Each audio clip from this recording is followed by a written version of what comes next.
Neste mês da consciência negra, além de todas as questões históricas, enfrentamos também a maior pandemia dos últimos 100 anos. É neste contexto que sentimos o impacto do racismo estrutural em um mercado de trabalho que atinge fortemente a população negra. No Brasil, a diferença de salários entre trabalhadores negros e trabalhadores brancos é de 45%, sendo reflexo não somente da falta de oportunidades de trabalho, que empurram essa população para um empreendedorismo de necessidade, fazendo-os assumir riscos de atividades muitas vezes precarizadas e marginalizantes. Essa desigualdade ela é também reflexo do racismo estrutural, que nega a essas pessoas acesso ao mercado de trabalho formal. No Brasil da pandemia, registramos um momento no qual a diferença da taxa de desemprego entre brancos e pretos é a maior de nossa série histórica, sendo a taxa de desemprego entre trabalhadores negros a que mais saltou neste ano. Estes dados nos alertam para a necessidade de nos conscientizarmos a fim de promover uma luta constante e aguerrida por melhores condições de trabalho, mas também pela superação das imensas desigualdades que impedem a realização dos direitos e da plena dignidade da população negra em nosso país. E pelo compromisso que nós, da ADUFSJ, assumimos de enfrentar os novos desafios do mundo do trabalho, que nos exige maior ação coordenada entre sindicatos e movimentos sociais, nos unimos também às vozes de resistência e de luta para ecoar o enfrentamento a esses desafios, ao mesmo tempo que convidamos a todas e todos para, no dia de hoje, em nossas casas, celebrar e rememorar a luta, as vitórias e as múltiplas vivências e sobrevivências do povo preto de nosso país.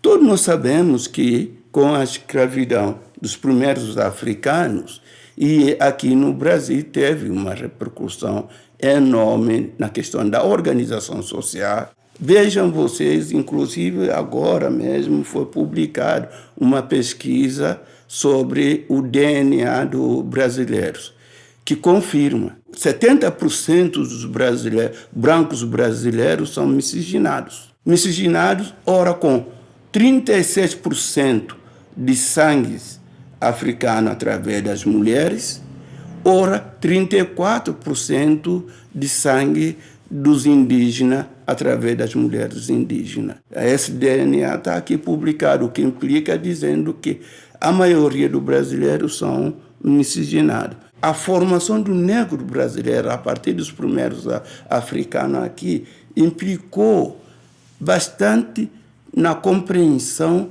dos negros brasileiros. A diferenciação, a tipologia ou a classificação dos brasileiros de mulatos, morenos, e pardos, marrons, por aí fora, isso só complicou a identidade e a construção da identidade dos negros brasileiros, o que realmente criou, em primeiro momento, como todos vocês sabem, que quanto mais, porque aqui se adota a questão da cor, não é da ascendência. Então, quanto mais esse miscigenado negro for claro, mais é aceito entre os brancos.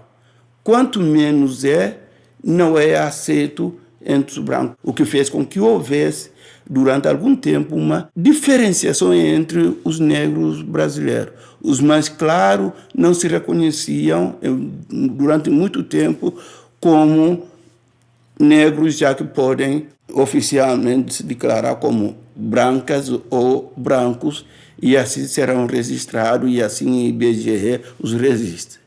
O curioso é que, ao longo do tempo, através do movimento negro e a outros processos de conscientização, os negros brasileiros vão construindo as suas identidades.